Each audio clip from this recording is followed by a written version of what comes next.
अधिवेशन सुरू आहे. काय वाटतं 8 दिवस पुरेसे आहेत का विदर्भातले जे प्रश्न आहेत त्यांना त्याचा हल निघण्याकरिता? नाही ना, 8 दिवसाच्या अधिवेशनात कुठंच काही होणार नाही आहे. जवळपास 3 आठवड्याचं तरी अधिवेशन असलं पाहिजे. परंतु 8 दिवसात हे अधिवेशन संपणार आहे. प्रश्नशी जसेच्या तसेच राहणार आहे आणि पुन्हा हे विदर्भवासी अधिवेशन आलं, अधिवेशन संपलं आणि प्रश्न जसेचे तसेच राहून गेले हे ओरडणार आहे. आता आमदारांची भूमिका तीच आहे की सभागृहामध्ये प्रश्नाला पुरेसा वेळ मिळत नाही. एक प्रश्न मांडायचा तर 2-3 मिनिटात काय मांडणार आहे, वेळच देऊ शकत नाही.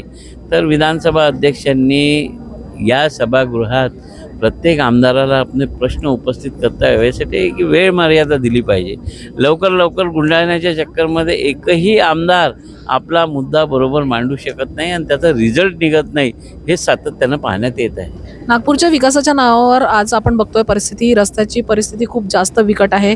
अपघात वाढलेले आहेत. यावर तुमचं काय मत आहे? काय सोल्युशन निघालं पाहिजे आणि काय वाटतं? असं आहे की नागपूरच्या एका भागात उड्डाणपुलं, सिमेंटचे रस्ते सगळे होत आहे, परंतु जिथे लोकसंख्या जास्ती आहे, लोकवस्ती जास्ती आहे, तिथे खरंच कामांची गरज आहे अशा भागामध्ये कामं होत नाही आहे. लोकांच्या दैनंदिन जीवनामध्ये ज्या मूलभूत सोयीसुविधा पाहिजे, रस्ता, गळं, नाली, पाणी, याच्यामुळे नागपूरची जनता त्रस्त आहे आणि याकडे सरकारचं लक्ष नाही आहे. महानगरपालिकेच्या आमच्या प्रशासकाचं लक्ष नाही आहे आणि नागपूर शहरामध्ये सगळी तशी बोंब चालू आहे. काय वाटतं या अधिवेशनात शेतकऱ्यांचा काही निष्कर्ष निघेल का? कारण शेतकऱ्यांची परिस्थिती सध्या खूप हालावलेली आहे. येत्या आता पावसाळ्यात पण त्यांची परिस्थिती खूप या बिकट आहे. अधिकारण्यात शेतकऱ्यांचा, बेरोजगारांचा कोणाचाच काही निष्कर्ष निघणार नाही.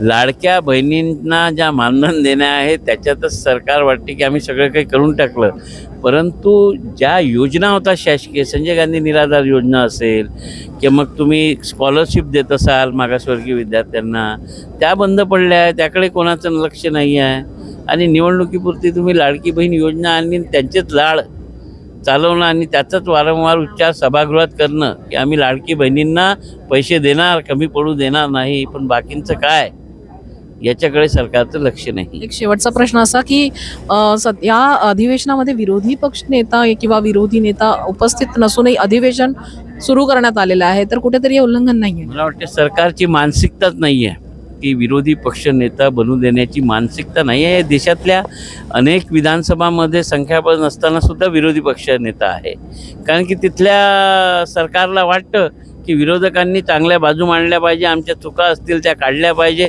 विरोधी पक्ष नेता प्रखरतेने बोलला पाहिजे. परंतु या सरकारला वाटतं की विरोधी पक्षानं काहीच बोलू नये, आमच्या चुका काढू नये, आम्ही जमिनीचे घोटाळे केले जसं पुण्यात झाला मोठा तो काढू नये, म्हणूनच विरोधी पक्ष नेता नको असं सगळ्यांना वाटतं.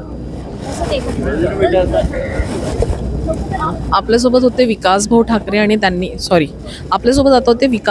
त्यांनी अधिवेशनाच्या तिसऱ्या दिवशी आपले मत मांडलेले आहेत. पुढे बघूयात पुढच्या या 4 दिवसात कोणते निष्कर्ष निघतात आणि नागपूरचे विकास मुद्दे किती इथे मांडण्यात येतात. बघत रहा सिटी न्यूज.